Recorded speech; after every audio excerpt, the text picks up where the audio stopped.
What's up, everyone, and welcome back to the SuperScope Podcast, your wrap-up in this week's biggest gaming stories.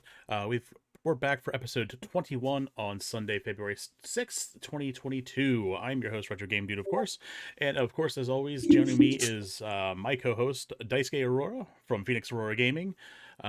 Everyone watching, feel free to join in the discussion on Twitch and Discord, or if you're watching this on YouTube, tap and like that subscribe button. We appreciate that. It goes a long way. You can also find out the audio version of this podcast on Stitcher, Spotify, and Google Podcasts. Daisuke, what's going on with you, man? It's another week, new month, I guess. New month, Same old. indeed. All right. Decided to bite the bullet and grab Arceus. You did.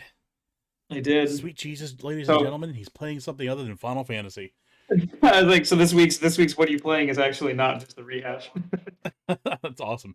How much time have you put into it?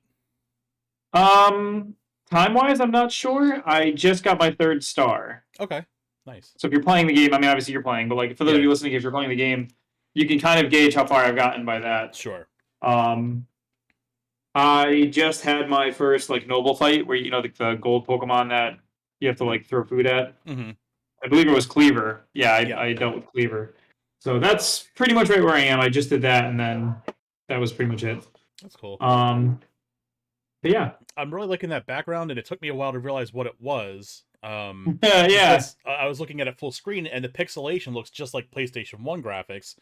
So I just assumed it was like Chrono Cross or something, and I remembered it's the moon from Final Fantasy 14, of course. So yeah, good old Mare Lamentorum. Good stuff. I went to grab Radzenhan, but I couldn't find the one I wanted. I wanted the one from the video with them dancing in it, the crystal, but I couldn't find it. So I was like, all right. That's great. So, state of the stream. If you're in our Discord, or if you watched us on Twitter, if you watched us on Twitch, if you're on my Discord, TikTok, what else? Instagram. You've probably noticed a new logo. So we finally got it out in time for February. So if you don't recognize the channel icon, that's why. It's all new. We got rid of the old template, website template 1. We finally have something that actually belongs to Retro Game Dude. So it's good to go, and I hope everyone likes it. I put some solid work into it. I'd like to think it's nice, so hope everyone enjoys it. So all part of the annual rebrand. Yeah, I know the old icons right there in the chat. Thank you, Moosh. So I'll probably leave that old emote in the Discord just for memorization, I guess, memorializing it. Yeah. So that's cool. So things on the horizon. I plan on doing some actual retro games, so keep an eye out for that. I don't know if I will do that as a regularly scheduled stream, or if I'll just kind of throw it on a good day I feel like streaming, but we'll see.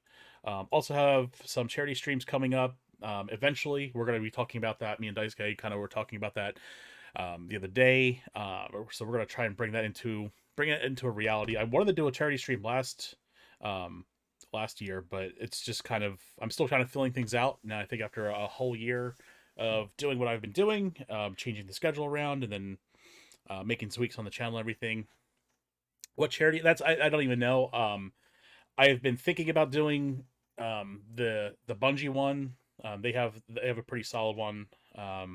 But I don't know if it would be compatible with me just wanting to do a charity stream. So there's a lot of stuff that's already a lot of presets, and I think Destiny does a lot of their own scheduled fundraising stuff. So I don't know if it's just something I could just do on a whim with them, but that's something I'll have to look into. But I'd like to do something similar to what Bungie does, where they raise money to give kids iPads in hospitals and stuff. It helps them communicate with their parents if they're isolated or quarantined, and makes them feel a little bit normal. They get to play some games and stuff while they're in the hospital. So it's a pretty cool thing that they do.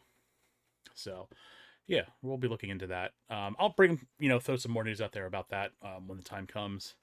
Go ahead.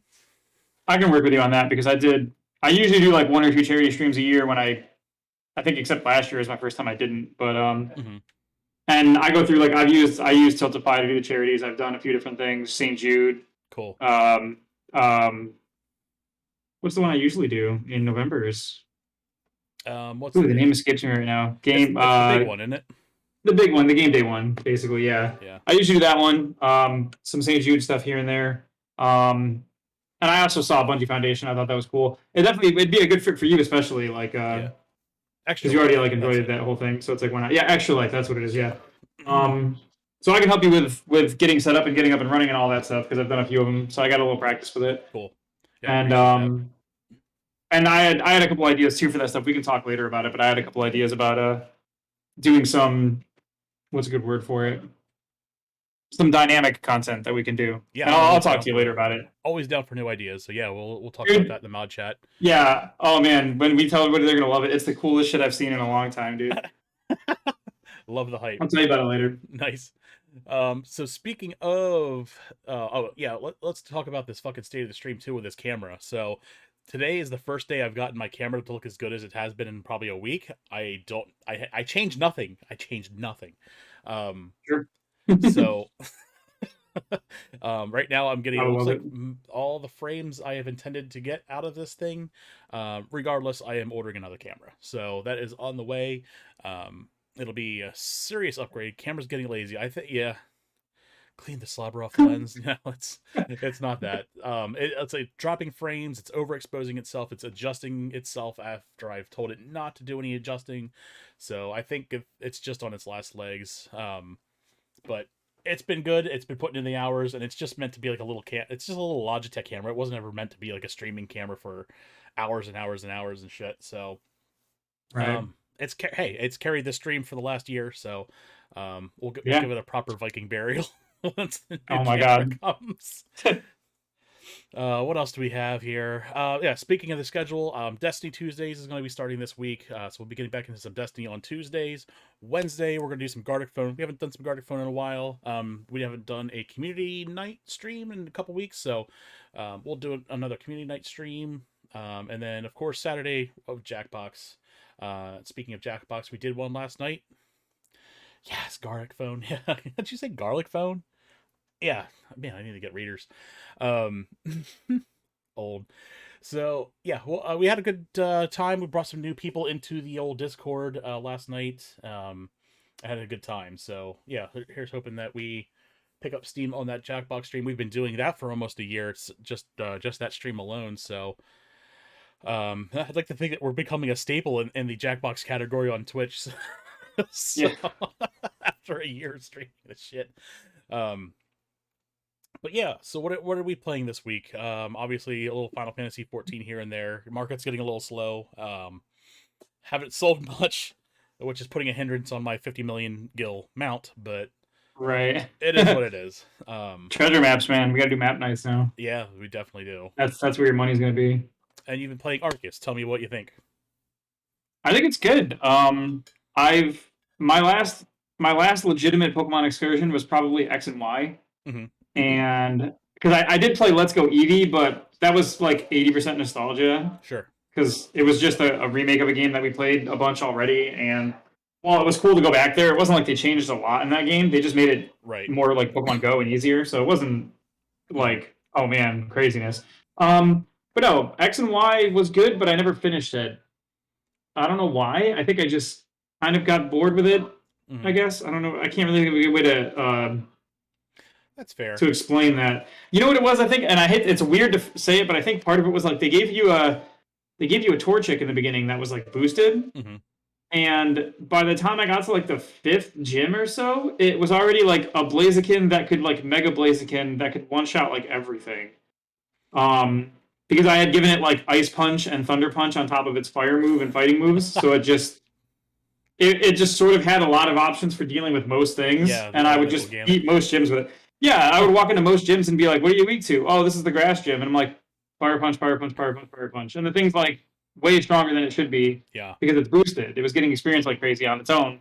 And it had like a speed boost thing too. That was like its native trait. So it was always first to strike and like it was crazy. And I kind of just got bored of beating everything up with Blaziken, so I just stopped playing. But I've been enjoying Arceus. I'm in the second area. I have the 3rd star, so I can go to the 3rd area. I just haven't done it yet. I much more enjoy the way this game's formatting is. So like with the old Pokemon games, I don't know if you ever felt like this, but in the old Pokemon games, it got to the point where like when you had to trek through grass and have random encounters, it just sucked. After a while, it was like, I hate this. I don't want any part of this. There's a burnout element into the game, and honestly, I've played after playing like Sun and Moon Ultra, and Sword and Shield. I don't think that they've been the best offerings that they've had as far as the main series is concerned. I think X and Y was probably the last time I truly enjoyed a Pokemon series game, and I think that's kind of turning itself around with Arceus, just because it's a new, fresh take on the series. Yeah. And I mean, don't get me wrong, Well, it is absolutely Breath of the Wild light. Yeah, I'm still having fun with it. Well, that's the thing is like I think this formula is, I think it should be the new standard for Pokemon. I think it does a lot better job of the Pokemon world. And now the world itself is really bare bones, and there's not a lot going on in it. Sure. But I think like the gathering, crafting, and mostly the encounter system, the way that you can walk out in the wild, you can sneak up on them. Some are aggressive and some run away, and the way the whole battle system works like that. If you throw, I'm sure you've noticed, but if you throw like a Pokemon at two dudes close together, you'll get like a sort of double battle where they both can attack you. Yeah. Like all that stuff, I think adds it to a much more immersive Pokemon experience that feels a lot more like it should feel. It's kind of like when, I can't think of a good example to compare it to, because it's really something that most series don't do, this kind of drastic change like this. But I think it's a lot more fun this way. I'm having a lot more fun walking around gathering. Dude, I'm gathering elements I don't really need, and I'm catching Pokemon. Like I caught like 30 Bidoofs, and even if I finish the Pokedex, I'm likely to still just keep doing it because it's entertaining to walk up and try and pick one off and catch it. Boop. And it's not do it with rapid fire too, so it's like right. One of my biggest criticisms was the grindiness and stuff. Like looking at that Pokedex, like catching 25 of these, it's actually not as hard of a task as you think in this game. Yeah, it sounds bad. Rapid pitch balls at Pokemon and catch 2 and 3 at a time. Well, I think it sounds bad on paper because in the old Pokemon games, catching 25 Bidoofs meant 25. That's a half a day. Walk through grass, walk through grass, walk through grass. Right. And then you have like the whole thing, the fight. You have to actually fight. If they go for like, the garbage. And then you can't just whip a Pokeball and be like, I got it. You have to like probably hit it at least once and then maybe throw a few at it to kind of like. It's so much easier now with like this new system is great. And then you get like you still get your rewards for like catching them off guard or hiding in the grass, like throwing food for them. There's a lot of elements that I think play really well with like the Pokemon world. I totally agree. And I think it's all around improvement. If whatever the next Pokemon game is, I think the next mainline title, not just like the attempt like this, should be in this line. I think it should be another title like this. Think about this game, but think about it now, like in a modern Pokemon storytelling, and like it actually being a fleshed out world with actual cities and stuff like that. Not just like one base. There could be another town in this. I haven't gotten far enough to know if there's another town. I don't think there is. I think for the most part, it's kind of like an exploratory expedition kind of game, and this is like their first time in this area, right? Or it's the first take of Pokemon exploring this area before it became developed and became the world of Pearl and Diamond. I will point out there was one. I agree with you, and I think this whole game is basically like a proof of concept almost. To like move Pokemon in this. I almost feel like someone at the studio was like, this is how it should be and let's make it, and they got greenlit, and they're literally using this to show the people at the top of the chain that the game can sell well in this style, and that if this could be the future of the game, if they let them make it this way. I think that my only gripe, and it's the stupidest gripe in the world, was like at one point when you get the white deer, ride deer, I think, or something, when you can ride on. White deer, yeah. The professor looks at you and he's like, "Oh man, this is just like the ride Pokemon from Alola," and I'm like, "How is that even a thing? How do you know what that is?" Right. Wasn't this like game set way back in the past? How do you even know about the Alola region, much less that there's ride Pokemon there? Theory that professor like it was just also weird from modern times. That's just. I wouldn't be surprised, right? Because he's talking about Pokedex, and it's like Pokedex wouldn't even be a verb yet, right? Because the first Dex was invented by Oak in whatever the first region was called. So why would this guy have called it the same thing on accident? Because Professor Oak didn't say they used to have ancient Pokedex and that's what we made it from. Because obviously it's like a retcon thing. They can't reference this now 20 years ago, 30 years ago. But like, it's weird how like there's definitely something going on there. But I caught that really early that he was I got a kick out of that. Yeah, I'm pretty sure the professor himself is from modern times, but we'll progress to the storyline. I'm sure there's people that have already beaten it that know, but yeah, for sure. Yeah, so Arceus has sold more than 6.5 million units already. This game's been out for 2 weeks. Fantastic. Put that in perspective. Sword and Shield sold 22 million units combined. And that came out Q2 of 2021. So what's that? A year and 3 months. So if I can put that in perspective, this game's got fucking momentum, man. So yeah, I mean, I went to when I picked up mine at the store because like I said, I just bought it on a whim. Mm-hmm. I think we walked our Walmart was sold out of it, which I kind of figured because Walmart has a habit of like kind of undercutting most places by $10 lately just to get their sales on it. I hopped over to the GameStop and they had like one copy left, and they were surprised because they weren't. I wouldn't say they didn't think it was going to sell, but like usually with Pokemon, it's like, is it the main game? No, okay, it doesn't really sell that. So the fact that it was hitting 6 million like that is pretty crazy. Your audio's choppy again. Oh no. Let's give him a second to regroup here. All right, while he's fixing his audio, I'll just mention my social media accounts: Game Dude Retro at Twitter and Instagram, and Retro Game Dude at Twitch and TikTok. Obviously, if you're already here, you know. So we'll dig into that. Go ahead. I'm sorry. How's that? Sounds a lot better. All right. Yeah. No, I think it's a good momentum, good sign that it's selling as well as or better than they wanted, and that I would hope it indicates they should move in that direction. 100%. Because I think like it's kind of got the Bravely Default thing, right? Which is like when they put out Bravely Default, it's not a Final Fantasy game, and the fact that it doesn't have that attachment, a lot of people automatically are like meh. Whereas if they had called it like Final Fantasy anything, right, it would have had more sales. And then if it was a numbered game, like if that one on, if the first Bravely Default was literally Final Fantasy 13, it would have sold gangbusters because it would have been the mainline entry. So I think if the next Pokemon game comes out and it's another Arceus style game, but they're like Pokemon, like Cyan and Mauve, I don't know. Cyan and Mauve? Like you do. Like one does, yeah. Like one does, Pokemon, I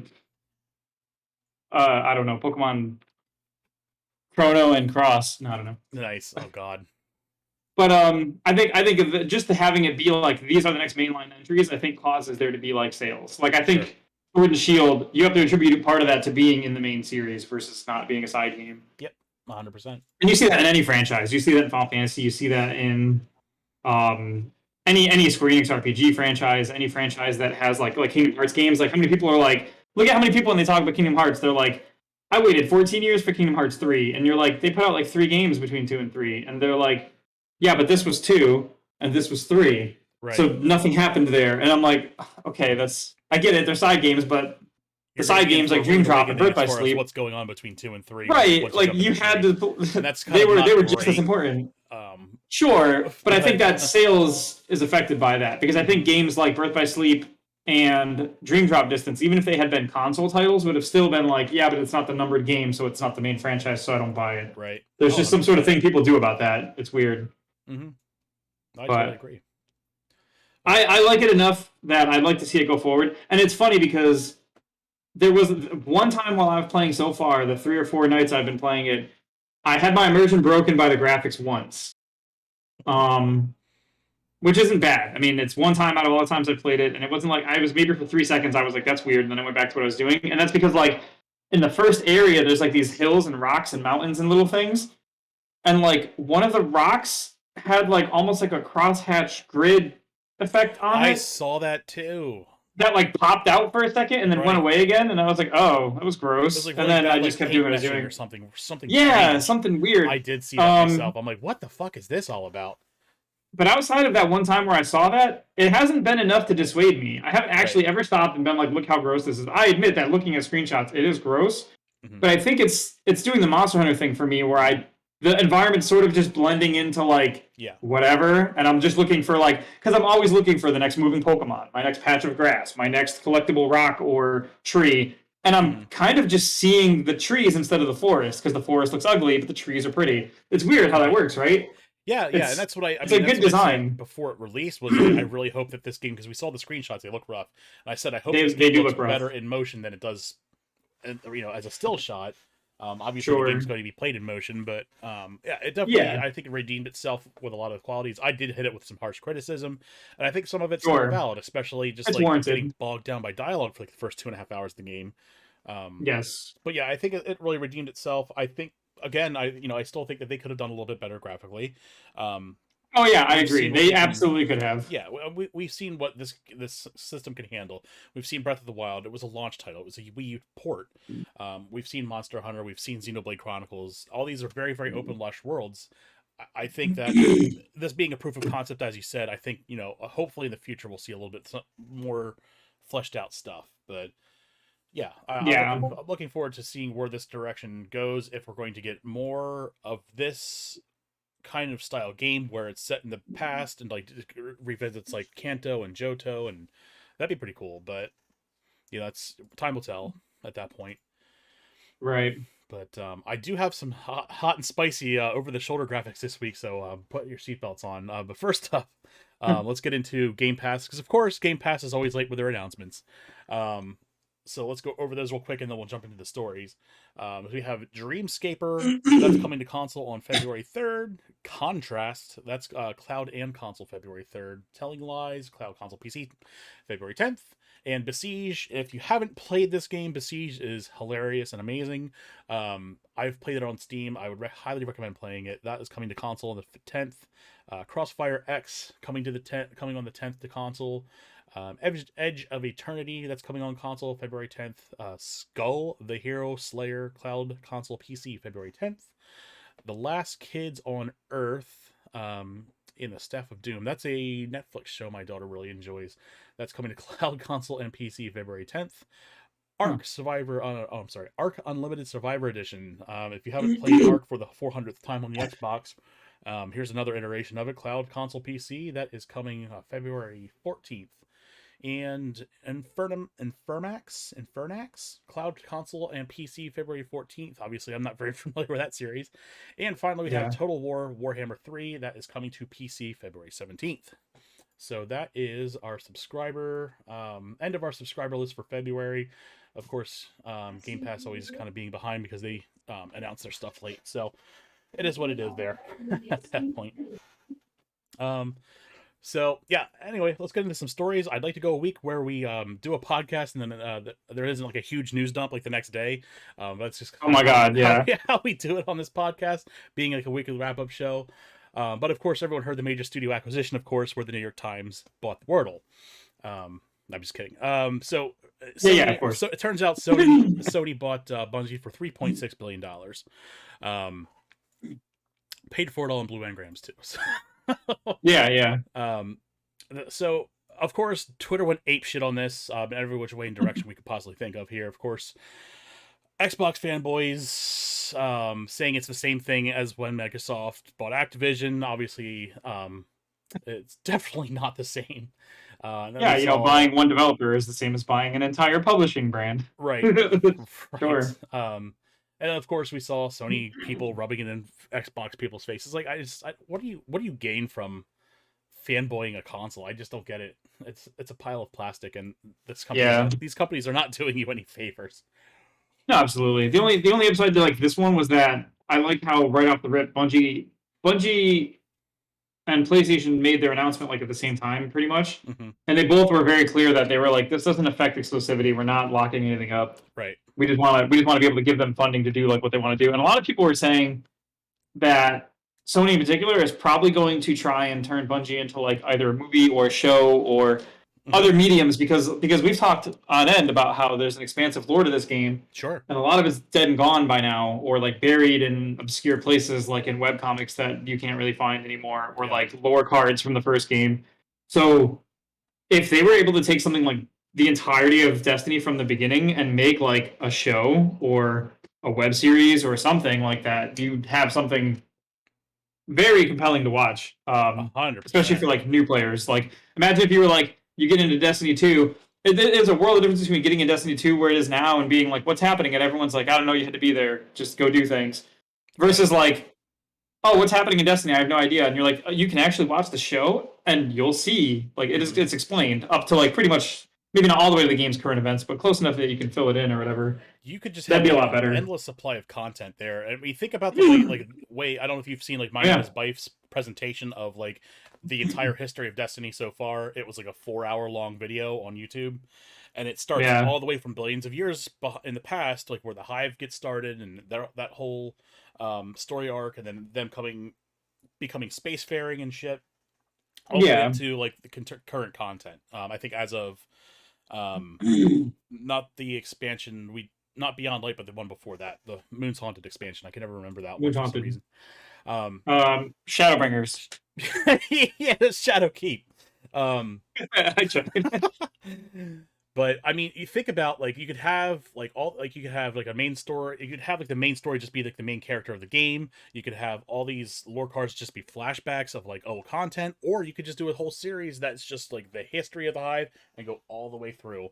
Just have seasons and seasons of content. I think a series would be great. I think a movie would be terrible. I think a series is good. Yeah, I think a series would be the way to go. You could even have like multiple series runs. You could have like the history of Destiny. There's so many ways to go about it. I'm not going to sit here and sit on it. Come to think of it, you know what would actually be pretty cool? Did you ever see like how Marvel did their What If series, where they just had pocket stories of like things? Mm-hmm. They could do that with like, they could just call it like Destiny Legends or something, and have it be like, the battle at the Twilight Gap, and then this one is like the fight against Oryx and the raid and everything against Oryx, and like you could do individual parts of like the best parts of the experience without having to really one of the problems with writing a show is like fleshing out characters and making it attachments and stuff. But if it's just like a highlight reel of the best times in Destiny's history, like even I mean, hell, make 2 shows, have like a running show that's narrative driven, and then have like a best of like the history or something. I don't know, but I feel like a Destiny Legends show that talked about all the cool things that happened would be easy to get away with. Right. I mean, shit. Look at like Star Wars just did what was it called? Wasn't it Star Wars Legends or something? The 10 animated episodes where like they were all different animators that made different like stories and stuff, and they were not really connected in a lot of ways. Sure. They were just all set in the same universe, but it was still awesome to tune in every week and see what they did with it. Kind of like the Animatrix, where they just had like a couple of different stories that were just like from different parts pulled to the lore and weren't really right. You just done. Yeah, sure. Really like you literally just like. This is, you do some of the raids over here. You do some of the dungeon stuff over here. You do like a little bit of Oryx and his sisters here. Over here, you have like the helmet stays on and the boots get knocked or whatever. I don't know. God. But you gotta get the numbers right. I'm just. You gotta get those HBO subscribers, right? Right. No, late night Cinemax subscribers. Yeah, exactly. But no, like I think there's a lot. There's so much lore in Destiny, and it's very rich, and it does not get fleshed out now because of the way they had to change their media over time. Mm-hmm. I mean, at one point when they were doing what I want to say it was in Destiny 2 Curse of Osiris, they had like comics that they would put out. I would go find the comics to read because it was awesome. It was like talking about how and I forget his name, so I'm gonna call him Birdman. Osiris, yeah. Yeah. He was like in line to be the speaker, and then the speaker was like called him a blasphemer and shit because he was talking about wanting to study the Vex or something. Osiris was like, he was just like, do we need to be like, is everybody really a bad guy, or are they maybe just, is there a reason why they do what they do? Right. And the speaker was like, nope, everyone's bad and we're good. And Osiris was like, I don't know if I necessarily believe that. He was like, you can believe that from outside then. Like, threw him out. Like, I love it. But I only know that because of that comic, and those comics were interesting. And if there was a show about that, even like an animated thing like Star Wars Legends did, you could make great content for that, and it'd be interesting. Think about how you can take so many characters and just do an in-depth expose of or series just on like one character. There's so much lore richness in this universe. It's insane. You know what actually that reminds me of, and it actually is a really funny tie-in. Did you ever watch Aeon Flux back in the day? Oh, I have the box set behind me. Dude, Aeon Flux's format would be perfect for Destiny because all the Aeon Flux episodes were like separate things that were only loosely related by being in the same sort of universe. Mm-hmm. And you could pull the Aeon Flux trick of killing the character during the episodes because they're guardians. They could literally die during the Oryx raid and it would be fine because they don't die, right? Right. Like, it could even just be nameless guardians going and doing things, and then you do the Oryx raid, and 3 of the guardians straight up do get killed. But it doesn't. There's no like narrative punishment for people dying because they're nobodies, right? How fucking they're crazy guardians. They brought like Peter Chung out to do the animated series for Destiny. Oh my god, dude, that'd be amazing. you could definitely do some good, and the fact that Sony can just walk in and be like, hey, we're going to set this up. And they did a bunch of things. If I remember correctly, Sony gave all the employees at Bungie like a retention bonus of sorts, Yeah, so which probably didn't get divided super well. But I don't know if this was like an additional, but it sounded like it was an additional 1.2 billion just to make sure that they retained all the employees because they want to keep the magic of Bungie cohesive. Now, just not to like go off on a tangent. Well, I guess this is not the tangent. We already went on the tangent. Sony explicitly said that this is not going to make this exclusive whatsoever. They're going to keep this. Their full intention is to keep Bungie on all platforms, even with future projects. So we know this is not being done in at least upfront good intentions. Obviously, Sony is going to make money on this in the long run. That is their intent. So what we should watch out for is what they do with like the cosmetic store, what they do with their pricing with content. Keep in mind, I mean, Sony's buying Destiny late in the game of the story arc, so I don't know how much more they intend on really investing in Destiny itself. But you have to keep in mind, Bungie has been an expert in science fiction since its inception as a company. So you can see them bringing back games like Resistance, and all kinds of other first party titles that Sony's had in their coffers, and I think Bungie could really do a lot of good bringing these back. Now Sony did say that they want to have, and I think this is a little ambitious, and I don't know if it's such a good idea because Sony likes to be one directional a lot of the times. Like a couple years ago when they said that they were just going to focus on first party titles, and that's all they did. That was all they did for like 2 years. Now they want to get into games as a service. So their plan is to add 10 games as a service in their lineup by 2026. So I'm guessing some will probably be exclusive in-house, but obviously the Bungie stuff, at least for now, is going to be multi-platform, which, I mean, it's good as a whole. When we saw Activision and Bungie split their ways, Destiny community as a whole, we celebrated when we saw that the Microsoft folks playing Destiny were getting content that was exclusive to Sony. We never, as a Destiny community, never wanted to see that stuff be exclusive. So I don't want to see that become exclusive to Sony. I just think it would be a bad taste. It sets a bad precedent, a precedent that's already being set by Microsoft about exclusivity. I just think it's divisive and it tears the gaming community apart. We don't need more divisiveness in this day and age. That is for sure. As far as the comparison between like Microsoft buying Activision, I think it's intellectually dishonest to say the least. I think it's a lazy platitude for people to grab onto. It's bad faith to make that comparison because it's not the same thing. 100%. Activision, I mean, what did they spent? Was it 70 billion? I lost track of how much they spent. It's like 60.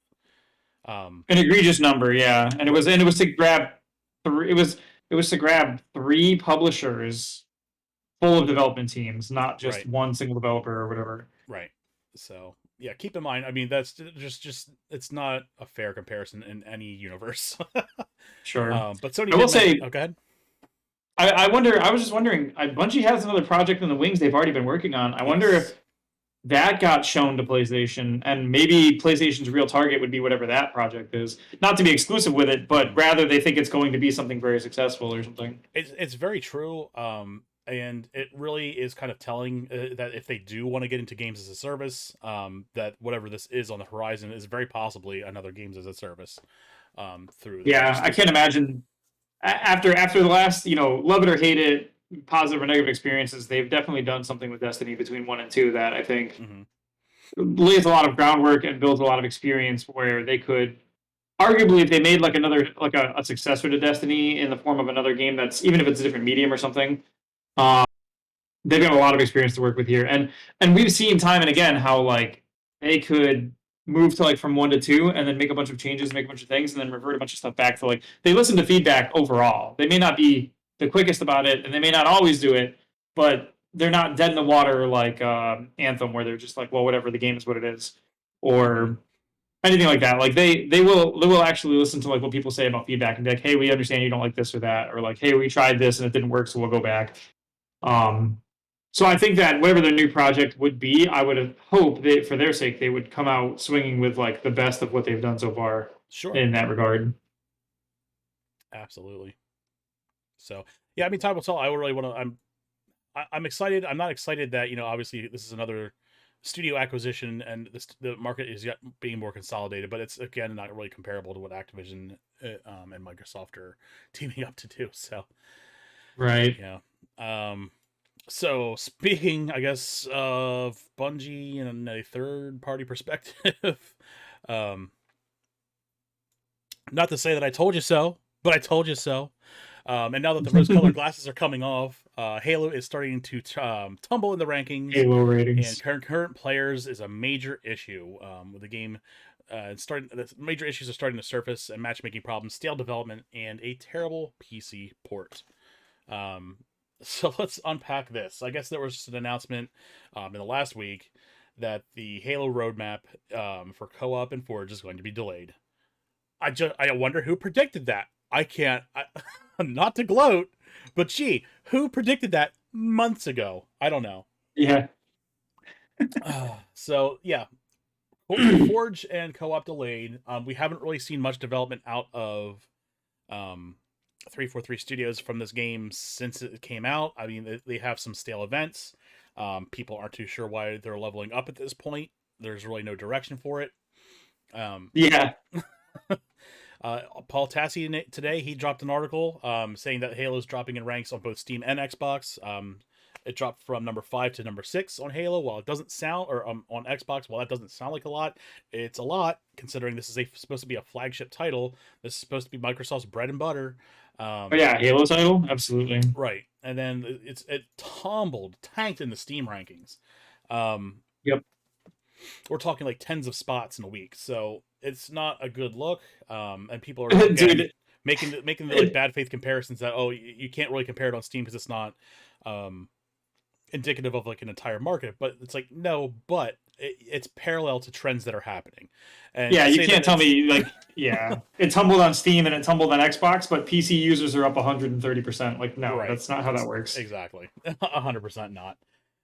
So we've been getting reports too that the PC port is a mess. They're getting like frame rate drops, screen stuttering, like tearing, rubber banding. I don't know if you know what rubber banding is, but when you play like the game a little bit and then it resyncs to the server and you snap back where the server thinks you've been. So it's becoming kind of like an issue with unplayableness. They're seeing a lot of visual glitches where like, there's geometry deforming and like things are being like stretched out up into space and to infinity and oh god, all kinds of and beyond shit. And then of course, like you do, cheating is becoming a problem in the multiplayer. And the anti-cheat workarounds are starting to come around, and they promise that they're going to be dropping a patch soon for this, but it's like, where are all the other patches to fix this game? Where are all the patches that were meant to come around and fix the multiplayer as far as just balancing and tweaks? It's just not there. And like, Microsoft likes to make a lot of really bad claims. So they'll say stuff like, oh yeah, we have 20 million players. It's like, sure, but they never quantify their numbers. They'll say stuff like, oh, Xbox is the best selling Xbox X and S is the best selling Xbox so far, or the fastest. Okay, quantify those numbers, because of course it's going to be fast when they're selling out on websites faster than a mouse click because bots are buying them up. Of course it's going to be a fast selling console. So they don't quantify it. We have yet to see any numbers, any actual numbers or units sold with the Xbox. So they make these like, I guess, bad faith statements, and that they don't quantify the actual numbers behind them. Well, dude, we had for the holiday season, like the 6 months leading into holiday season, I could find an Xbox One S, Series S. I could find a Series S in like Walmart and Target without a problem, almost all the time. And then around the holiday season, they all just disappeared. And I imagine it was just a case of like, buy what you can for Christmas to get people stuff for Christmas. And they were like, dude, like it was the best selling console across Christmas. And it was like, it was the only one in stock though. The Switches were like sold out already. Right. The PlayStations just weren't in stock, just like the Series X wasn't in stock. You guys made like a cheaper, easier to make console. And then we're surprised that it sold well when there was nothing else to buy. Like, right. Okay, great. Sorry. And the same thing with your 20 million number. Like, 20 million in a nutshell sounds great. I remember when they first tweeted that, I was like, wow, that's cool. 20 million, good for them. Cool. And then I went and looked, and it was like, oh, games like Fortnite, League of Legends, what was the other one we compared it to? There was Destiny's players. Like all these other games have either way more concurrent players or active players, or like Halo is supposed to be like one of the biggest things like on Xbox, right? The biggest thing on Xbox. Like people bought 360s for Halo. They bought Xbox Ones for Halo. And you've got this game out here for free, and you're not even top 6 on your own ecosystem on Xbox. Like, how does that happen?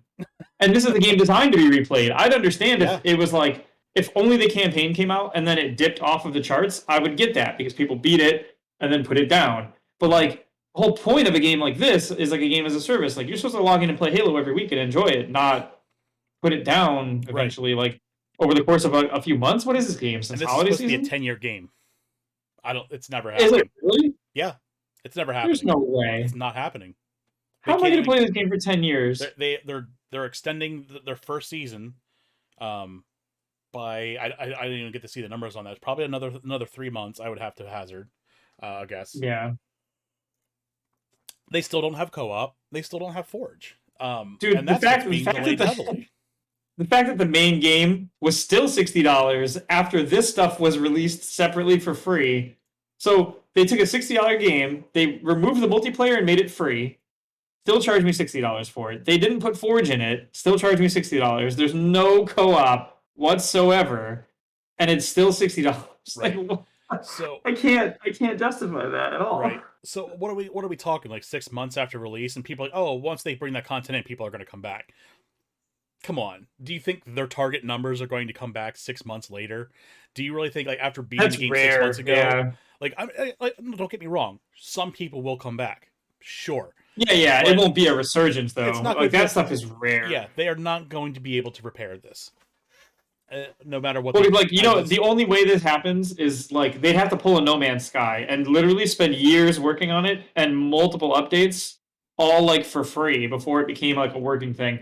Yep. And I don't see that being a thing they're going to do. 100% not. Yeah, it's all bad. We never had before. Halo 4 and 5 didn't have that kind of support, and they were active games that were being played by a lot of people. And they weren't games as a service with, like, a background constant development cycle. Yeah, I don't think this is going to go very well. This is exactly what I said. They're always going to be behind the 8 ball because this game was never finished. So they're going to have to spend all this extra time putting this game back together and then start releasing seasons, because if they start just releasing seasons without co-op and without Forge, it's going to be a huge problem. They don't have the resources to constantly devote this and split this into 2 teams to have the co-op and have the seasons done in a nice looking fashion. It's just never going to happen. So again, this is exactly what I predicted was going to happen. The game was not finished. It should have been delayed. It should be coming out probably now, maybe. I still would have said this coming Christmas. Yeah. Agreed. As a complete thing, absolutely. Especially if the roadmap not only is not here, but then was delayed again. We're not going to see Forge until summer or later. Yeah. And really, who knows if we'll ever even see co-op or other things that should have been there. Mm-hmm. Yeah, I mean, at this point, it's people who've already beaten the campaign. Like, at this point, what are you getting out of co-op at this point? But yeah, it's too late now. Like you might do like one run through with a group of friends, and that's maybe about it. It's what's the adage for that? Like you're shutting the barn door after the horses left. Like exactly, because it's like those people are those people are already gone. They're not gonna maybe it's like you said, maybe a small percentage of people would be willing to go back and play the campaign again because of co-op. They'll pack it in a season as a huge content drop. You'll see an uptick, right? But the overall trend, you're not bringing those day one numbers back. They're gone, man. Oh my god, I say this facetiously, but I want to see them charge like $15 for the co-op patch. Oh my! I just want to see it. It would be so funny. They will. They'll say the co-op is free, but the patch is $15 for the expansion. And people justify it. I watch it on Twitter all day. People justifying this shit. It's scary and insane. The bar's so low, and the game industry is depressing sometimes. Did you see? Yeah, you were the one that sent the guy where it was like Tassie put the article that was like, yeah, the game's number 6 on the Xbox store right now, and someone was like, so I don't see any PlayStation exclusives on that list. Yeah, and it was like, this is the caliber of Xbox fanboys. And I'm not saying that Sony fanboys aren't fucking stupid, but this is just goddamn ridiculous. So yeah, Paul Tassie posted this article And it's just about Xbox and Steam ranking and blah blah blah. So they posted a picture of like the Xbox like top 10 list. And this guy gets on, well, I don't see any PS exclusives in this list. I'm like, you don't see any PS exclusives in an Xbox exclusive like list. And then I tagged Mensa. I was like, get this man an application. I just love it. Like, he deleted the comment. Did you know? And I think this matters. I'm going to point out that of the 5 games that are beating Halo Infinite right now, one of them is Roblox. I'll tell you. Let that sink in. As crazy as that sounds, Roblox is a massive game. Oh, I know it's a huge game, but imagine at any point in any time looking at people and being like, Halo, like the flagship of Xbox, it's free right now, and it's getting beat by Roblox. Right. Well, that's the thing. Like, you think about that. You lay out 2 games in front of someone, or in front of a group of people. You have the option of Roblox or Halo. People of those people are just saying, nah, Roblox. Yep. It's Roblox, Grand Theft Auto 5, which was a fantastic game when I was in high school. How is that game still at the top of any fucking list? It's insane. I don't know, dude. They're doing something right with their patches, their add-ons, their services, I guess. Apex and Fortnite, which are both solid. Before my daughter, not that I care about Fortnite, but was born. She's almost 10. Grand Theft Auto 5, yeah, exactly. And then I believe it's Call of Duty Warzone is the second place one right now. And we'll probably see Grand Theft Auto 5 Part 2 when it comes out, because that's what they're going to make next. Watch. Yeah. No, that'll be on top of the charts. Could you imagine if they just Grand Theft Auto 5 Part 2? And you're like, what? Why isn't this 6? And they're like, what? I think the big problem is that, again, games as a service situation, they don't know what to... And they had to split. We saw them split the online from the GTA 5 ecosystem. Yeah, but I think they got to a point where, like, how do we release a GTA 6 and still keep the success of the online system that they had? So they had their choice but to split it. But they did confirm, and this isn't a story that I really made the cut today, but they did confirm that 6 is in development. So yes, we do know that. So yeah, let's move on. We'll get into more Halo next week. I'm sure. I'm just upset because I'm looking at this list right now, and it's sad to see these games on this list, and I don't see Horizon Zero Dawn or God of War being up here next to Spider-Man on the top 10 Xbox list, man. What the fuck? Yeah, it's weird. It's weird. It's real weird. I also don't see Arceus up here. So for people who are saying Arceus was doing good, how come no one on Xbox is playing it? Did forehead. Like, oh man. Oh boy. You love to see it. So let's move on. The artist formerly known as Facebook took massive losses this week after Meta released their financial reports last week, as it was reported that Facebook and its great value VR chat metaverse wasn't doing so hot. Mark Zuckerberg was also reported in tears as they announced that they would attempt to pivot video again in an attempt to compete with TikTok. Wait, really? Oh, yes. Was that like an insider thing that someone said that really happened, or is that like just like a... That's what was reported. Real thing? And I'm going to report it as the truth because it's fucking hilarious. Yeah, that's insane. Yeah, so let's break down these numbers. Mark himself took the second largest personal loss, at $29 billion, only second to Elon Musk at $35 billion in a single day. Meta itself, the company formerly known as Facebook, took a $230 billion loss in valuation overnight. And Reality Labs, the metaverse situation, lost $10 billion in 2021 alone. And this is the first year that Facebook reported, Facebook, not Meta, Facebook, the website, they reported the first time they actually had a negative player or I guess user growth, if is that how you want to say that. So yeah, but the first time that Facebook's ever had a loss of users, let's boil it down like that. Oh no, couldn't happen to a better guy. So yeah. Obviously Facebook, I mean, it's really not they're not known for their gaming, but they do have the Oculus behind them, and that's just something that they seem to be taking an infinite loss on as well, and they can afford to. So that's probably the only quote-unquote successful part of the business, even though it is taking a loss. I just think it's funny that Facebook is once again trying to pivot video, because it can't keep up with TikTok because TikTok's algorithm is simply a little bit better and rewarding. Um, Right. where Facebook, I think, tries to deliberately steer people into toxic content, divisive content. TikTok doesn't do that. They reward the user for watching Yeah. videos to provide them something that they're interested in. Well, Like I but watch TikTok and I get hit with like craft videos all the time, like people making dice, people crafting tables with like epoxy and just like cool shit. Um, right. and it inspires me to want to do that stuff too. It's really cool.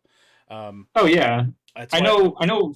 Go ahead. For a while, like there was articles talking about how Facebook's algorithm was tuned to show people like negative or opposing things Mm-hmm. because it was more likely to get a response from them. You're Right. more likely to interact with something. If you scroll by and you see a video that you think is funny or cute or something, you'll probably just like cool and then move on. You'll But if you laugh see at it. something that's blatantly Right. fake or infuriating or something, you might stop and leave a comment or start interacting with that piece.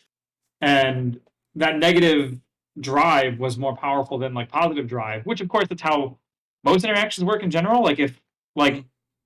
like I mean, you have kids and I have kids, so obviously this is a good example. Like when you're raising kids and your kids do something right, you'll either say like good job, or it'll just be sort of like tacitly like, yeah, they did the thing they're supposed to do. That's how it works, you know what I mean? Right. But if someone doesn't do what they're supposed to do, like they don't put a dish in the sink or they don't clean up after a mess they make, you're a lot more likely to be like, hey, clean the mess up that you just made, than you would Sure. be to be like, saw you do a thing and then pick it up after. Here's your good job announcement. Like, because usually you only address problems when there are problems, right? Like the squeaky wheel gets the grease, is as they say. Sure. So I understand why their algorithm would do that for engagement, but that's not a good metric for like humans shouldn't be like an engagement number. They should be like a service to us. Like, Mm-hmm. and things like you said, like TikTok, they actually, I don't have any experience with it, but from what you're saying, it sounds like it's actually driving a positive experience to the user by being like, we know what you like and we're going to show you that, and not driving this metric of like, well, you didn't, because I'm sure you probably like watch the things that you like, but then maybe don't like them or maybe don't comment on them. You just watch the thing you like and move on, watch the thing you like and move on. And Facebook would look at that as a bad thing because you're not interacting, and that's how they do their metrics. It almost just sounds like their metric system's misguided. You know what I mean? Like that, the way they measure the success of the company is flawed by that setup. Oh, 100%. Absolutely. So, I don't really have much else to put into this other than I just yeah love to see it. I I honestly didn't. hope that this is like the beginning trend of like Facebook starting to finally fall on its ass. I deleted my Facebook account over a year ago, and it's the best thing I've ever done. So Yeah, I pretty much have it just for like the random like I knew these people in high school. These are my friends and family that because obviously I moved out of my state, so I don't see anyone really in person as much. And a right, lot of my contacts are like people who only really use like Facebook or whatever. right, So I pretty much have that just for that, and I ignore a bunch of stuff on it, and because a lot of it's just junk. It's old people being old, or like boomers being boomers or whatever. yeah, Like, shitting on millennials but for stuff they have no control over, and dude, never join a Facebook group for your own hometown. It's the worst, no matter where you live. oh, dude, It's it's the worst. terrible. It's the worst of the worst. People you never knew would ever exist. And now you're unfortunately confronted with the existential crisis of seeing these people try to Oh process my god, information. It's just absolutely. it's a I very will say dark thing. that I went and checked some numbers on Facebook gaming because Facebook was trying to compete with, I say was because whether or not they are currently trying to, they've clearly not succeeded in that market, but they were Hmm. trying to compete with like um, Twitch, and at the time when it existed, Mixer and YouTube for like video content or metrics. They have like their equivalent as bits. They have like stars. It's the same setup pretty much. You get the idea. Right. Um, it is not We'll just put them in. doing well. I went and looked at like their charts for the last few years, Androids. Um, and from what I can tell, it's weird. If you ever actually get a chance to look up these charts, they don't have a big user base. Like on a monthly basis, Facebook will have like 400 to 600, 700,000 people viewing game streams, Hmm. which is like abysmal, right? If you think about how many people are watching Yeah, I saw games their being market played at all share of like people times, consuming like video game streaming, and they have like I think it's like 3%. It's it's something abysmal. abysmal. But like if you look at the charts for the last 2 years, there's like very odd spikes where they jump to like 6, 7 million people for 2 months or Hmm. 3 months, and then they stop again. And I It's almost I guarantee wonder you if it's like, they're buying some famous streamer. They did that with Soup. a long time Right, doing ago. contracts, right? Right. And then I think what happens is those streamers or creators, content creators, probably are like, okay, I'm not getting like a tenth of the views I was getting on like YouTube or Right, Twitch. because there's no market for it. Right. Yeah, there's not enough people.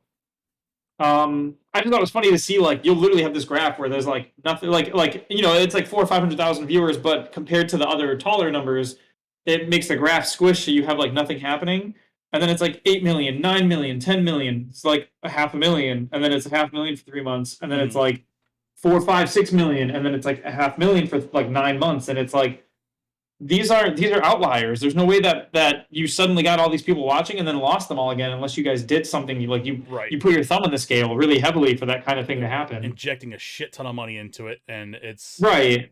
boy, it's amazing to watch that drop too. Oh. Yeah, it's crazy. All right.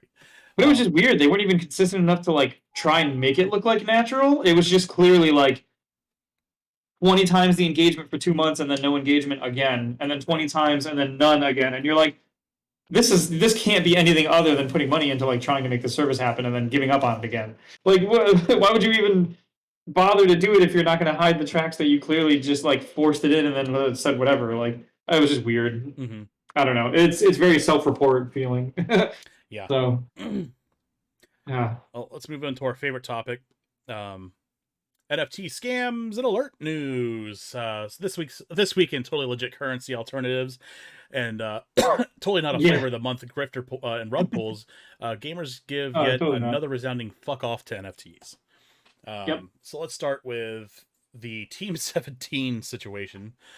Team 17 of Worms Fane announced that they were getting into NFTs, which it quickly came to light that other studios under their umbrella were not included in the news, and only found out with everyone else after Team 17 announced it on Twitter. Oh my god. Yeah, so they announced this environmentally friendly NFT with like Worms pictures, and again, the question is why and how, and there's never an answer. It's always, oh, trust us, oh, trust us. Once you see the end result, then you'll get it. It's like, no, I'm not doing that. Yeah. I'm not even starting that. So of course this caused a massive backlash. Developers under the Team 17 umbrella straight up left. They were like, we're done with them. And I have a fun little image if I can figure out where to go. Of Agro Crab, I'm sorry. Here's a good picture. We at Agro Crab condemn Team 17's decision to produce and engage with NFTs. We believe NFTs cannot be environmentally friendly or useful and are really just an overall fucking grift. I love that this is an official announcement. Oh, yeah. Please do not harass employees at Team 17 or the devs under their umbrella, as this decision seems to have taken everyone off guard and likely came through the very top. Needless to say, we will not be working with them in the future on future titles, and encourage other indie developers to do the same unless this decision is reversed. I fucking hate it here, Nick and Kalen. The crowd at the bottom really gets me. I love it. Yeah, so they seem to be a pretty high spirited development team, to say the least. But I was going to mention about that when they mentioned that they were trying the Team 17 NFTs were going to be environmentally friendly. Mm-hmm. That's usually like there's a misnomer where you can't have an environmentally friendly NFT because of the way they're produced, but what you can do is you can offset it by like taking extra steps to like plant trees or whatever, reduce emissions, yada yada. Yeah. But all you're doing is offsetting a very bad thing with a very good thing in the hopes that it balances out, when you could just, I don't know, not do the bad thing and then even still do the good thing. Like, it's a weird concept when they're like, yeah, it's environmentally friendly, it's environmentally net neutral, and it's like, okay, so you're telling me you're going to burn down a mile of rainforest, but you're going to totally plant more rainforest. Right. Maybe we just plant more rainforest instead of burning the mile down in the first place. Right. Yeah, it's it makes stupid. No sense to me whatsoever. It's an optics thing. It's just to make it so because one of the big arguments against NFTs originally was like they're extremely bad for the environment, and now the optic response is like, but mine's environmentally neutral, and it's like, dude, imagine if like someone gave themselves cancer, but they were like, but I have a cure for it eventually, and it was like, okay, well maybe just don't do that first part. Maybe only do the good thing and then not do the bad thing, and be like, well, they balance out. Like, Yeah, the appropriate response in all this is, so you're telling me that you have been planting trees this whole time? Right, exactly. I It's mean, I had 2 kids. Am I allowed like 2 murders now? Is that how that works? I'm population neutral. Like, population neutral. Fuck yeah, take that one to the I presses, don't dude. know. That's I I love it. learned it. I learned it from them. I learned it from watching you. I learned it from watching you, Dad. Do I have a Oh my graphic? I god. do have a graphic. So Team 17, of course, walked all this back because of all the blowout. Team 17 is announcing an end to the MetaWorms NFT project. I just love that like people are just shoehorning the word meta on this shit now.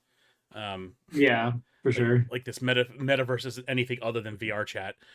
We have listened to our Teamsters, development partners, and our game communities, and the concerns they have expressed, and therefore taken the decision to step back from the NFT space.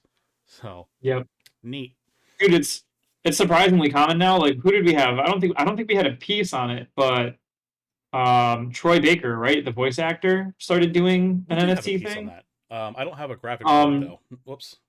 Spoilers. oh yeah, he was like, oh, or is that a story we're gonna come up on? Because I can hold on. It's a perfect transition because it's next, and I don't know enough Okay, about him. perfect. Oh yeah, so I mean, obviously, you know him from voice acting work. He's in a lot of I games. don't, so tell me. Oh really? Yeah, I'm not familiar with him. I looked him up a little Give bit me today, and I was like, two. okay, I see a couple. I see Give me he two like did the seconds. Joker, and he did I think a voice in Far Cry. That's about all I know him from.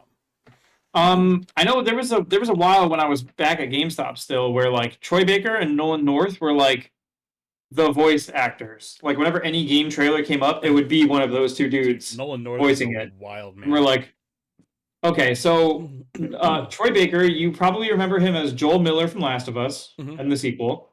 Okay. Um, he was in some Batman games. He was Booker DeWitt in Bioshock Infinite. Oh, He okay. was Kanji in Persona 4. He was Jake in Resident Evil 6. He was Simon Krieger in Spider-Man Miles Morales. He was Higgs in Death Stranding. He was Damn. Revolver Ocelot in Metal Gear Solid. He was Holy Riss shit. in Tales from the Borderlands and Borderlands 3. Actually, I think he wasn't in Borderlands 3. I think they replaced him for that one for some reason. Hmm. Um, he also does Batman, Joker, Hawkeye, and Loki in various media. He's in a bunch of anime like Bleach, Full Metal Alchemist, Naruto, Shippuden, One Piece, Soul Eater. It's wild. For a while, he was literally in everything. That's Like wild. him and Yeah. Nolan North were like the two dudes that showed up everywhere. Um, yeah, he's got an anime list: Yu Yu Hakusho, Case Closed, Gunslinger. I mean, this list goes on. Monster, Slayers, Mobile Suit Gundam, God damn. like What you're saying is Baki he's the well Grappler. established in the voice acting community. Well, he's extremely well established in the voice acting community, Yeah. and he was well respected. Like he's been in cartoons. He was in Family Guy, Rick and Morty. He was an American Dad. He does cameos all the time. Um, he did a bunch of film. He did Dragon Ball movies. He did Lego movies, games. He did video games out like crazy. I mean, even just like 2020, Elder Scrolls Online, Last of Us Part 2, Fortnite, Avengers, Ben 10 game, Dirt 5, Spider-Man Miles Morales, Mortal Kombat 11, Call of Duty, Death Stranding, like the City of Final Fantasy. He's like in everything. Um, and so what happened was he was setting up an NFT thing where you could. It was basically like an NFT for voice. I have to look up exactly how that worked. It was a grift. He was basically saying like, oh, it's an NFT, but it's voice acting related, and it would be the first one of its kind. And the problem was is that it would sort of allow you to rent Troy Baker's voice for like a project. Like I want to say it was computer generated versions of his voice or something like that. Like he was going to make a library that you could then like make him say whatever with it. Um, I'm just but the gonna problem say is this that sounds a lot like Cameo with extra steps. well, the problem is that when you make a library that allows you to take what is effectively one of the biggest voice actors on the planet and just put him in your game for a price, Uh-huh. you put like all other voice actors out of work because they either have to do what you're doing to compete or not do it at all. Sure. Like if you're telling me that instead of hiring Troy Baker to do a voice in my game, I can pay him $5,000 to have his voice Mm-hmm. over this NFT system, other voice actors have to drop their price for their entire project now under that price for me if I'm going to hire them. And even then, why would I hire them? I can get Troy Baker, like you could of established fame. Right. Right. It's basically a giant undercut. It's sort of like remember when Amazon was like buying websites like diapers.com and then just undercutting them until they couldn't like function and then buying the whole site or whatever? Right. Did you ever remember about that one? Not that they started selling diapers. I think when they did that with Zappos and shit, a couple other sites. Yeah, they were selling diapers cheaper than diapers.com for like the whole thing was just cheaper. Shipping was cheaper, the prices were cheaper, everything. And people migrated to buying it all from Amazon, and they pretty much single-handedly put that website out of business to the point where they ended up having no choice but to sell to Amazon.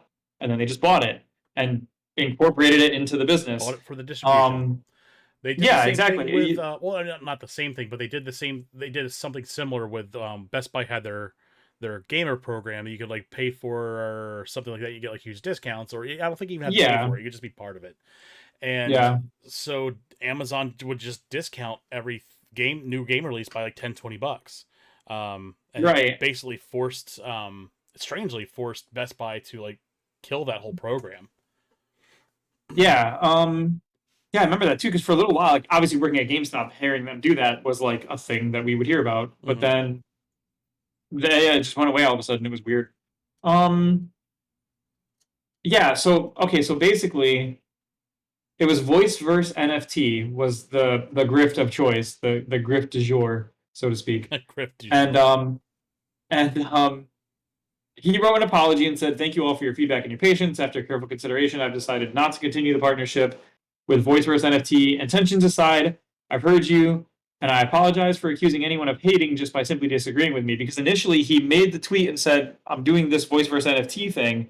And then when people were giving him feedback on it and blowback on it because everyone said it was bad, his double down on it was like, you can create or you can hate. Then he was like sort of implying that like the people who were like saying it was a bad idea on his part were like not creators, they were like haters. And it was like, oh, okay, cool, you just dismerged everybody who said you shouldn't do this or whatever.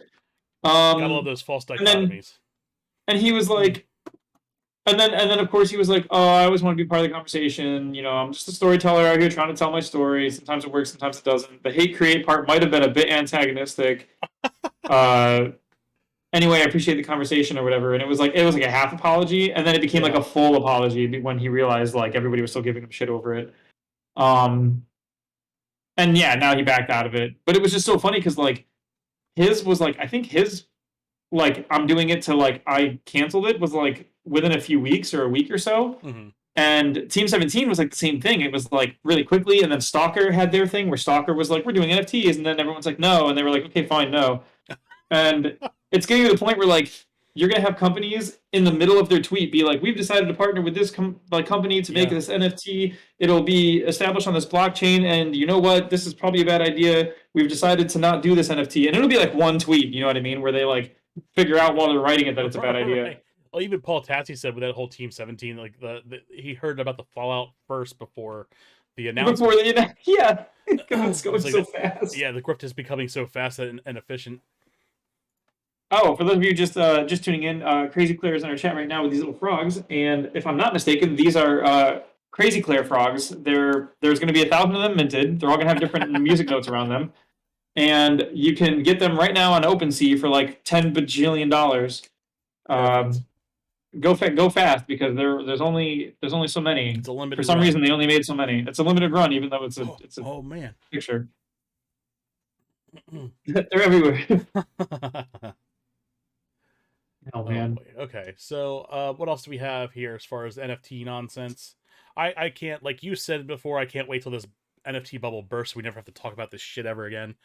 Dude, it's gonna be such a footnote. It's gonna be like remember like 10 years ago when NFTs were like a thing for like a week, like not a week, but like for like a year where it was like maybe these will be a thing and then they didn't. Yeah, we talk about Beanie Babies. We're sheep. Could you imagine calling someone who's against NFT sheep when we're watching people get pulled rugs every fucking day? Dude, did you see? I don't have the story for it, but did you see that? Oh no, I think I sent you the link to it somewhere. The Ice Poseidon. Ice Poseidon, yeah, I've never heard of that guy before this. Me neither. And then all of a sudden it was like, this happened, and he got like a bunch of money from people, and then he literally was like, yeah, forget it, I'm out of here. Yeah, it's insane. It was some crypto project, and he was, I don't know if this is like a new mint minted coin. I can't keep up with this shit. Yeah, he was backing another coin that no one's ever heard of or whatever. Right. So he took like $500,000 in $500,000 in investor money, and then just up and decided that he wasn't going to do the project anymore, but still keep the money. Well, what was that charity guy? Did you see that thing where he was doing an NFT for charity and then he just kept it? Yeah, it was for like the World Wildlife Foundation, and he literally just went on Twitter. And was like, well, fuck them anyway. This is all me, and just dipped. He literally was like, he's like, the new charity I've selected is my bank account. Buy nerds. Right. And then he left and like took all the money. He was like, dude. And people are like, yeah, but you don't understand. NFTs have to be non-regulated. And it was like, this is what happens when it's non-regulated. It just goes into the wind. Like, right. What else do you want? So I don't know if you can hear out here. I'll switch it over to you, share to you, so you can hear the audio too.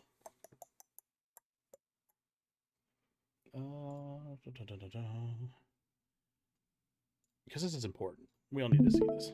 So I'll let you view this as well at the same time, so you can stay current. Sure. So this CoffeeZilla guy here, we'll bring it up on here too. So he interviewed this Ice Poseidon guy.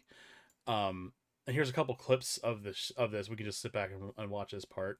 Let me turn this up and make sure everyone can hear it here. You want to keep the money that's not yours, that you took from the project, even though you failed to deliver. I mean, I'm not really sure what you want me to say, but yeah. I'm trying to get you to return the money because it's 100% still available, and you could do that. If you want the answer, yeah, I could give the money back. It is within my power. But I'm going to look out for myself and not do that. You want to keep the money. Fucking crazy, right? Like, this is the stuff we're not getting. This is what NFTs are doing for the game community. Is this what I'm supposed to gather from this? So here's another clip. You said, I just love explicitly right? that. This is you in the Telegram. I could give the money back. Thanks, guys. I assume everyone here is in it for the long haul to see this project come to life. Yeah, anyone who invests in this should know it's a long-term project, so 1 week is not going to see results. You're the one saying people should not be looking for short-term gains. They should be looking at it at like a long-term project, right? Yeah. Okay. I said that stuff when I was working on it, and then it just wasn't working out. So, I mean... It didn't work out because you stopped working on it, Paul. Yeah, I told you it just the platform. But you're saying you stopped because it stopped working out. But no, you stopped first, and then you said it was inactive. Then you took the money and ran. Okay, hold on. No. Okay, hold on. That's not. I mean, sure. The way you're putting it is not false. The way you're laying things out in chronological events. That's just no. All right. The way what happened is not fair. Yeah, there's one more here. Nope. We'll dig into that. Did you close it already? I'm back in. Okay. I don't know if you're aware of the fact that your average fan has way less money than you. So you're just taking from poor people. Like, you understand that, right? That is definitely not... That is not a good way to put it. That's a pretty shitty way to put it, my dude. It's not true. That's a pretty shitty thing to do. I don't know if you're aware of the fact that your average... So, I don't know who this fucking guy is, but man, I hope he gets like everything that's coming to him. I don't even know who CoffeeZilla is, but I mean, fuck this guy. Not CoffeeZilla. Fuck Ice Poseidon. That it just looks like, you know what, that reads to me like a person who just went like, you've got a really good point on me that I don't think it's fair that you can say that. He had no response to anything. Well, it's not really fair to put all these facts out on the table and make me look like the bad guy. Dude, you took $500,000 of someone else's money and you're just walking away with it. You scammed investors. It's textbook fraud. It's textbook fraud, dude. I don't know where else to go with that. Insane. So yeah, NFTs, clearly the future. And none of us get it. None of us who think it's bullshit. We don't get it. We're the ones that are outside it. We're the sheep. Clearly. Dude, I've heard this before. Remember, like, you don't get it. Like, these Beanie Babies are going to pay for my son's college. You just don't get it. Okay. Yeah. How does the stuff remember up a landfill pay for anyone's college? Remember back in the days, the laser discs? Like, one classroom in your school had like a Laserdisc machine, and they were like, "This is the wave of the future, man." What? Okay. Dude, you know what's crazy? I had a Laserdisc player. Did you? Yeah. So my family owned a local video rental store in the 80s. And we were like one of the first people to have a Laserdisc thing, thinking they're huge discs too. And Yeah, they were fucking dope, but obviously it didn't become the winning technology, to say the least. right. All right, so let's move on from NFTs. I'm sure we'll have some more fucking stories. Like I say every week, we'll have some more stories of more rug pulls and scammers and people defending it. I'd love to see people part of this project. 100%. I can guarantee you there's people out there right now still defending this dude that were part of this scam, that were like getting scammed out of money, and they're probably still sitting there like, oh no, we'll get our money back. Bro. Oh yeah, absolutely. Wake the fuck up. Sorry, I opened Twitter to go look and see if anything cool was happening while we were on podcast, since that seems like it's a Sunday tradition now, is like important things happen while we're live. And oh no. A man wearing a Sonic mask tried to rob a bank in Florida. So Sonic's trending, I hear. Is that what we're getting from that? I mean, maybe funding is tight on the new Sonic game. I don't know. Did he ask the bank teller for rings or like? Oh man! Have you noticed that like the Twitter trending stuff isn't really trending? It just no, seems like it's always like weird you're little interested things in, but it's not really trending. Like, oh, I see Mega Man's trending. Like, oh shit, new Mega Man game, or oh man, finally they're doing like Battle Network re-release. I go there and it's just like people, I like Mega Man. Okay. Well, you know what it is like the trends are weird because like you know, what's a good word for this? You have these big accounts, right? Like super huge accounts that are really popular, and then one of them one day will just get on Twitter, you know, with like 84 million followers. Obviously, I'm exaggerating, but like, you know, a dude will get on Twitter with like 10 million followers and just be like, you know, it was a good thing. Like, I really enjoyed, you know, Mega Man Legends. And then like a lot of people will like retweet it and be like, I did too. And then a bunch of people will be like, yeah, I also like that game, or like, oh, I hated that game. Right. And all of a sudden it's trending because a big account saw it today and was like, yeah, that's cool. All of a sudden, like, I'm looking at lists of poorly done fan art of whatever's trending. Well, yeah, and because like you'll get like, what was it? It's happened where like, oh man, there was one that was bad. I think Samus Aran trended around the time Metroid Dread was coming out, or close to it, or something. Mm-hmm. And it was like someone drew like Samus Aran porn or something, and it was really gross or something. That. I don't remember what it was, but I remember like everyone's like, if you're wondering why Samus Aran's trending, don't look at it. But like Metroid Dread was coming, so for a lot of people, it was like, this must be something to do with Dread, and it totally wasn't. It was coming, all right. But you know what I mean, like stuff like that. Like I just went and looked and opened it up, and Returnal's trending. Yeah. Like for what? And then I'll go click it, and it just says. It just happens to be people talking about it. Random people talking about Returnal. Right. It's not trending. It just seems like more like it's gathering things that you're interested in, so you go and look at it. When I see something trending, I'm expecting to see like major announcements, and I see like 9 times out of 10. Right. I see almost like 10 times out of 10. It's not that. At any time it seems like there's like a video game character trending, it's always something in Smash Brothers, and I don't care about Smash Brothers. Well, not just that, but like whenever I see things trending, it's usually like a random aside to another thing. So like I just checked it out, and a bunch of the tweets about Returnal are talking about Sifu, because Sifu had like an announcement. Yeah. And it's just a weird side effect of that game being talked about, that people are talking about other games like it. But I don't care about Sifu, and the fact that people are mentioning another game is like, okay, whatever, but nobody's really talking about it. It's not like a big thing a lot of people are talking about. And then I scroll my actual timeline page, and I'm seeing other people like Jason Schreier and Paul Tassi and these bigger names talking about things that aren't trending right now. And I'm like, how does he have an article up with, you know, thousands of likes and thousands of retweets and interactions with, and then I go look at trending, and trending is like 1,000 tweets about like Returnal, and all the people who are tweeting about Returnal have like 3 likes on their comments, and they're just saying like, people who beat Returnal are built different, and I'm like, okay. Cool. I will say though that Sifu game looks pretty fucking dope. I'm gonna be checking that out. Oh yeah, for sure. But it's just weird how that whole thing works. Like, all right, well, let's get into our next cluster of stories here. Of course, Nintendo is making some big waves. they announced that the Switch is officially the best-selling home console they've ever done.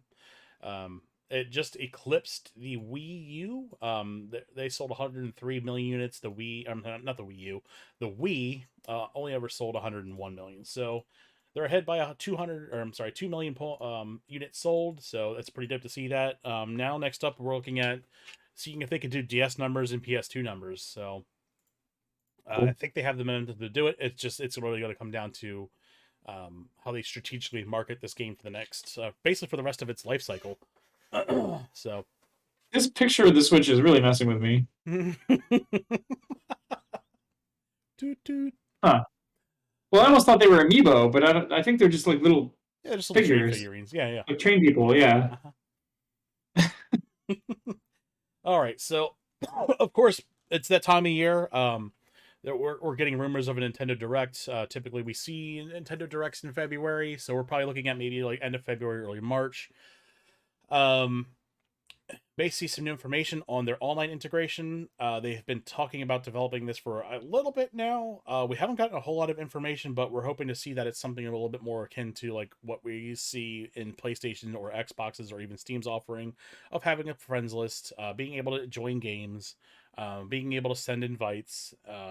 I don't know if they'll include a voice chat integrated into this thing or not. I don't know, but that's kind of where we are there. We're also seeing a lot of rumors pop up of like Mario Kart 9, Fire Emblem, Xenoblade Chronicles 3.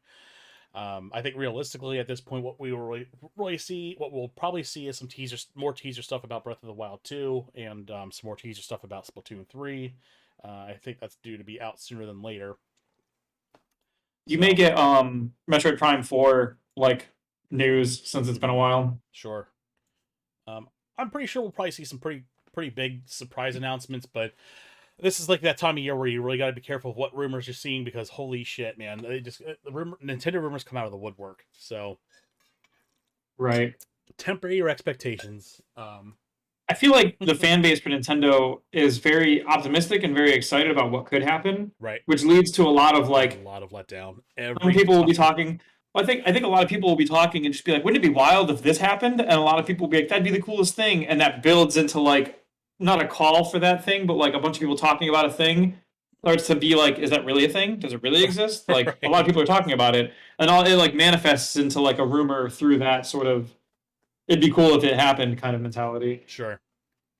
Especially when Smash was a thing. Oh my god, dude, so many Smash rumors or like leaks were just, wouldn't it be awesome if like blah blah blah was in the game, and then there was like no basis for it. It was just people guessing or whatever. How many times do we see like people hype for Sora, and then we finally got it as the last character? Yeah, that's fair, but that's different. Kingdom Hearts is incredible, and don't buy the Switch version. True. It kind of hurts a little bit to say that, but like it's valid. Dude, I was dying. What was it you were saying before about? I forget what I was going to say. I was joking about like you were talking about something like lag or something happening. I was like, yeah, the Kingdom Hearts Switch edition where like you're dead before you know it because it's disconnected or whatever. Yeah. Oh man, I'd be so pissed. Yeah, that's just not a game that we can really handle streaming. That's some pretty intense. Well, people were doing like the fights, like the secret fights against the secret bosses that like one shot you if you don't block them correctly, or like Sephiroth, where like he kills you in the beginning if you don't block it. Mm-hmm. And it was like fight start, and then like the cutscene happens, the camera pans around, and then the window pops up, and it's like your connection's not great. Like please get a better connection. And then like you get murdered while it's happening, like because the game is like not caught up. You like, oh, you were talking about rubber banding, and I was like, yeah, rubber banding is a mechanic in Kingdom Hearts Cloud version. Yeah. You have to play around it. Oh god, that'd be so bad. It's funny. I saw an article about not an article, but it was kind of like a satirical response to Nintendo and NFTs, and they said Nintendo was interested in doing NFTs until they realized it involved servers. So yeah, right. It just kind of goes into speaks volumes of the state of Nintendo's online offering. So let's hope to see that they do announce some pretty cool upgrades to their online system. It's desperately needed.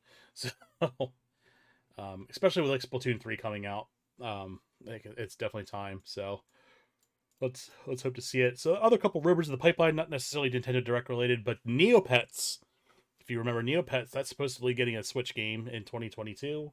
And there's also a big rumor of Batman Arkham Collection coming to the Switch as well. So there you have it.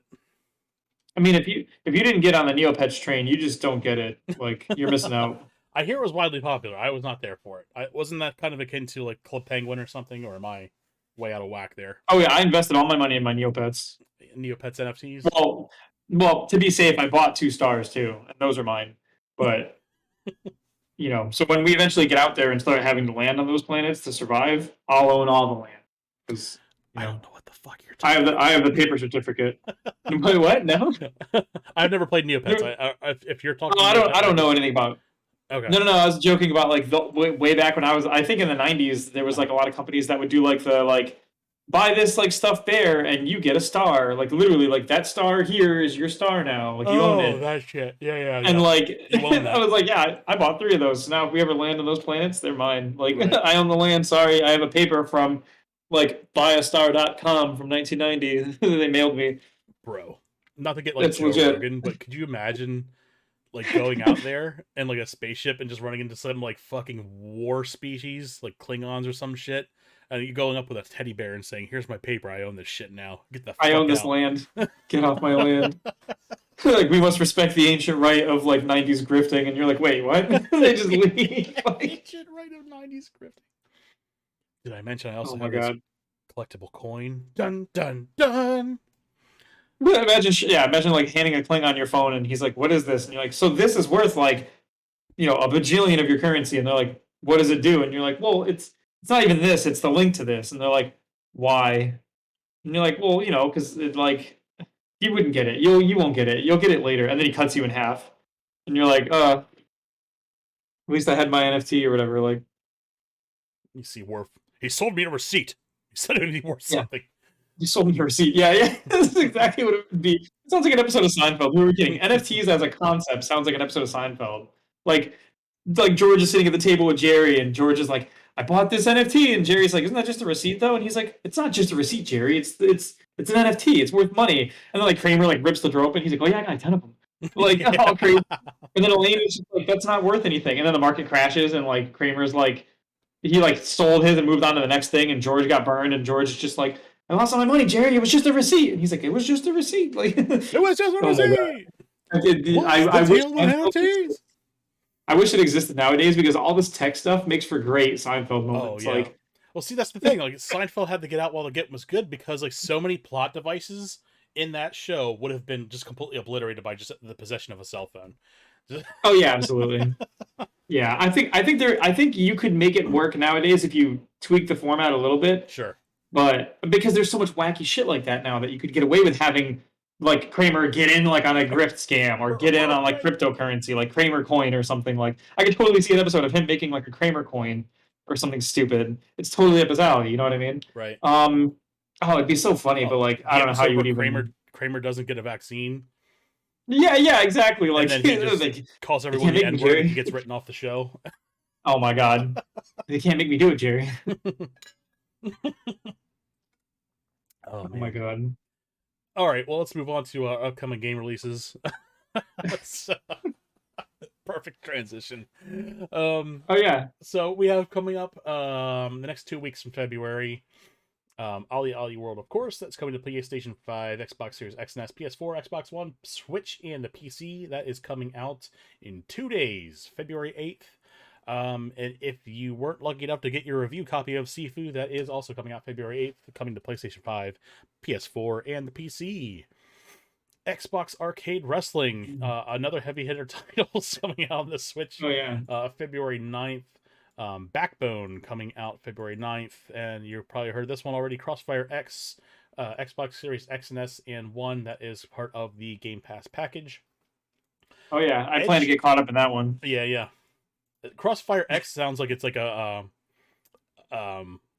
shoot 'em up, vertical shoot 'em up game. I can't not think of the board game. Crossfire. That's all I can hear it in my head now. That stupid commercial. That's all I can hear. Crossfire X. It is not a shoot 'em up, but it sounds like it would be like some goofy Japanese shoot 'em up. No, it's a shooter. It's like Stardew Valley. It's just called Crossfire. Like, wait, why? It looks like it's literally a Call of Duty clone. So Crossfire X, the newest dating sim game. Okay. Oh man. Edge of Eternity coming to PlayStation 5, Xbox Series X and S, PlayStation 4, Xbox One, February 10th. Cardboard Kings coming to PC. What the hell is that? Cardboard Kings? Cardboard Kings. Does that sound like a generic card battler system? Yeah, it does. Like load your own cards, design your own mechanics. It is a card game. Okay. It looks like it was done in RPG Maker. The Kingdom Hearts, I'm not going to list all of them. We'll just say the Kingdom Hearts trilogy, for time's sake, coming to Switch February 10th. And don't get your hopes up. It is not physical. As we said, it is streaming. So get it on the PlayStation where it's a better experience. No. Absolutely. Get it on PlayStation. If you have to get it on PC, get it on Epic, right. Which that's on your own discretion. No matter what, don't buy the Switch version. There's no reason to do that. Known by Heart coming to PC February 10th. Lost Ark coming to PC February 11th. Dynasty Warriors 9 Empires coming to PlayStation 5, Xbox Series X and S, PlayStation 4, Xbox One, Switch, Stadia, and PC February 15th. Assassin's Creed the Ezio Collection coming to Switch November. February 17th. Mm-hmm. The King of Fighters 15 coming to PlayStation 5, Xbox Series X and S, PlayStation 4, and PC. And we have Total War. Again, we'll talk about that one. That's coming to PC. Total War Warhammer 3, that is February 17th. And if you have a Game Pass, you can play that for free. And the big one that everyone's looking forward to, Horizon Forbidden West, coming to PlayStation 4 and 5, February 18th. So it sounds like I gotta go play the first one. Oh, dude, I wouldn't even bother. Like, that game's not even gonna crack the top 10 on the Xbox store. I'm calling it. You're not wrong. You're technically correct. So those are the game releases coming out for the next 2 weeks. So we had to kind of shorten that list out for time, just because the last week of February gets a little bulky too. And I figured it'd be a good place to end on Horizon Forbidden West, because that is a bigger title. So I'll be looking forward to that coming out. What else we have here? We have This Day in Gaming History for January 30th. I'm thinking I might do this as because this show is a week, not a day. We'll do a week this week in gaming history. I think we miss a lot of titles. I see, in between. Yeah, I see 34 years ago, Paperboy, but it's the Japanese edition, and of course the US one probably released 2 days later, 3 days later, and we didn't see it. So. But Chibi Robo came to the GameCube 16 years ago today. Lunar Nights came to the DS 15 years ago today. And Retro City Rampage hit the 3DS 8 years ago. Seems like just yesterday. Dude, Retro City was great. It was so fun. I think I played it on the Vita, but same thing at that point. It was one of the first digital games I bought on the Vita, was the Retro City Rampage. It was a good time killer. And it was such a... Well, if I remember correctly, that one was full of retro references, right? It had the Ninja Turtles in it. And it had a level like the Ninja Turtles. It was that level with the friggin' electric stuff. Yeah, the bombs or whatever. Was, paying homage to stuff. A bunch of NES games. Dude, it was great. I should play that again.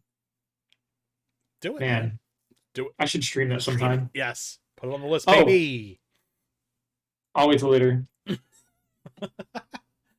Oh, man. So that's all we really have tonight. Go over our social media again real quick. Game Dude Retro on Twitter and Instagram. Retro Game Dude on Twitch and TikTok. And as far as the schedule is concerned, we're done with the podcast for this Sunday. We have Destiny Tuesday coming back up this week at 9 o'clock.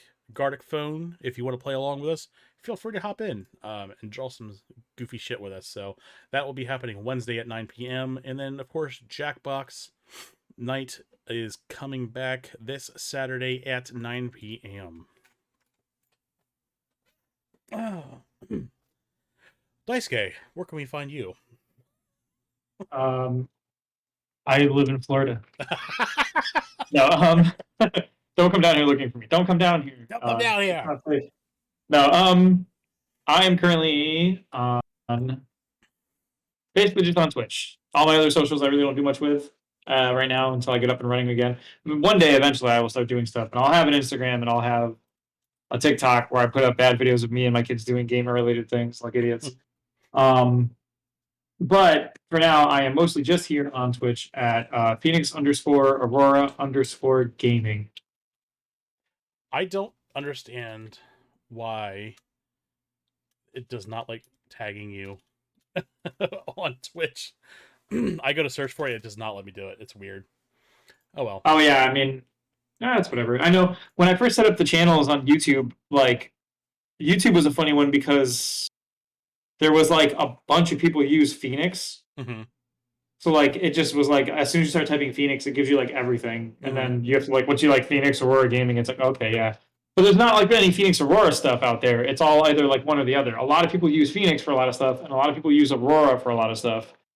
But the combination's like unique, which is cool. Like, and I got lucky with that because like there's like for example, like Retro Game Dude obviously is unique to you, but I'm sure if I start looking something along those lines, there's probably a million like Retro Game Dad, Retro Dude Guy, Retro Guy Man, like whatever. So the fact that I hijacked my daughter's name for it was pretty nice. It worked out. Good shit. I don't bump into like too many conflicting things or whatever. Right. All right. Well, that's all I have for this week. Join us again next week then for more SuperScope podcasts, and we'll review and talk about more news next week. And we'll see if I'm sure some studio will buy something tomorrow. So. Oh yeah, no, it's gonna happen. The deal goes live at midnight. Right. It's gonna be like I don't know. It's Nintendo's gonna buy like who would Nintendo even buy? I don't even know. I don't know. You know what my prediction is? I don't know if I put this one on in our group chat last night. I would not be surprised to see Sony get Kojima Studios. Yeah, I wouldn't be surprised either. Yeah, that would probably they're pretty tight to each other. Right. That would probably be my least surprising thing and prediction. So we'll end it there. But yeah, we'll be back next week, and we'll see you then. Take care, guys. Easy.